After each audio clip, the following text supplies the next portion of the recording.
We are all aware of the many blunders that Nehru had done. We also know that Sardar Patel used to tell him many times and give advice not to do certain things, but Nehru did not pay any heed. On 7th November 1950, Sardar Vallabhbhai Patel wrote a letter to Nehru in which he had pointed out many things. Excerpts from that letter I am reading. New Delhi, 7th November 1950. My dear Jawaharlal, ever since my return from Ahmedabad after the cabinet meeting the same day, which I had to attend practically 15 minutes notice, and for which I regret I was not able to read the papers, I have been anxiously thinking about the problem of Tibet, and I thought I should share with you what is passing through my mind. I have carefully gone through the correspondence between External Affairs Ministry and our ambassadors in Peking, and through him, the Chinese government. I have tried to peruse through correspondence as favorably to our ambassador and the Chinese government as possible. But I regret that I have found that none of the two comes out well as a result of this study. The Chinese government has tried to delude us by professions of peaceful intention. My own feeling is that at a crucial period, they managed to instill into our ambassador a false sense of confidence in their so-called desire to settle the Tibetan problems by peaceful means. There can be no doubt that during the period covered by this correspondence, the Chinese must have been concentrating for an onslaught on Tibet. The final action of Chinese, in my judgment, is little short of perfidy. The tragedy of it is that Tibetans put faith in us, they chose to be guided by us, and we have been unable to get them out of the meshes which Chinese diplomacy or Chinese malevolence has created. From the latest position, it appears that we shall not be able to rescue the Dalai Lama. Our ambassador has been at great pains to find an explanation or justification for Chinese policy and action.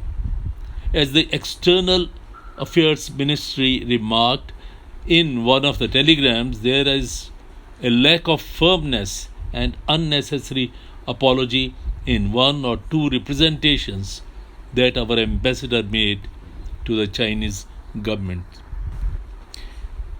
In the background of this, we have to consider what new situation now faces us as a result of the disappearance of Tibet as we knew it and the expansion of China almost up to our gates.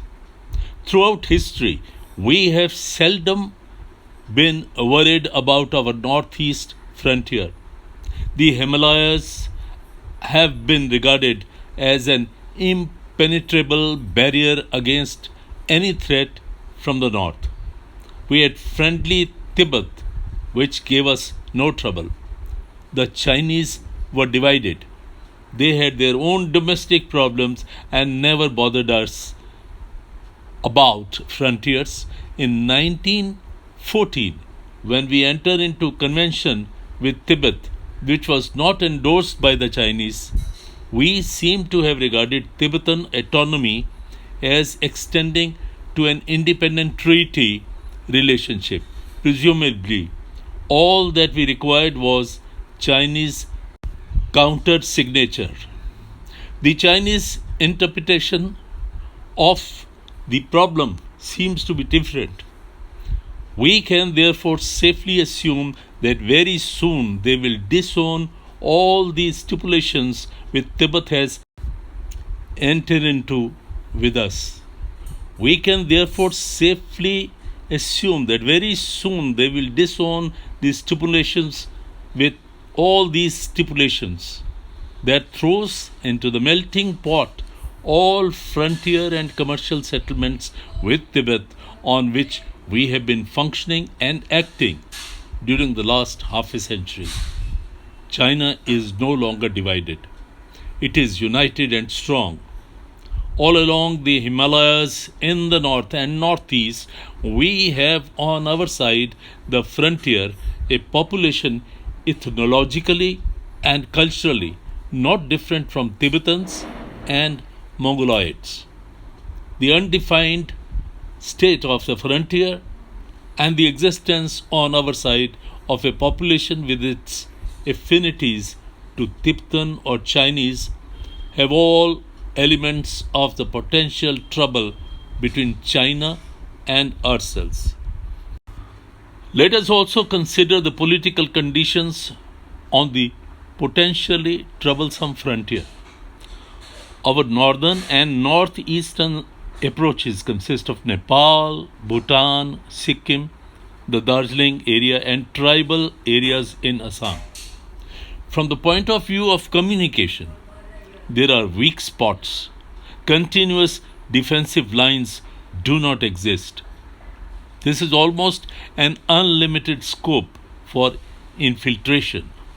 Police protection is limited to a very small number of passes, and that too, our outposts do not seem to be fully banned. The contact of these areas with us is by no means close and intimate. Side by side with these external dangers, we shall now have to face serious internal problems as well. I've already asked HVR Iyengar to send to EA Ministry a copy of the Intelligence Bureau's appreciation of these matters. Hitherto, the Communist Party of India has found some difficulty in contacting communists abroad or in getting supplies of arms, literature, etc. from them. They had to contend with the difficult Burmese and Pakistan frontiers on the east with long seaboard. They shall now have comparatively easy means of access to Chinese communists and through them to other communist infiltration of spies. Fifth colonists and communists would now be easier. Instead of having to deal with isolated communist pockets and Telangana and Warangal, we may have to deal with communist threats to our security along our northern and northeastern frontiers, where for supplies of arms and ammunitions they can safely depend on communist arsenal in China. It is of course impossible to be exhaustive in setting out all these problems.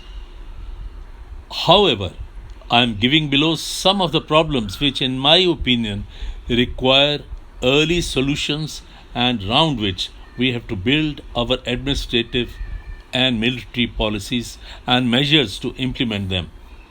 Number 1, a military and intelligence appreciation of the Chinese threat to India, both on the frontier and to internal security.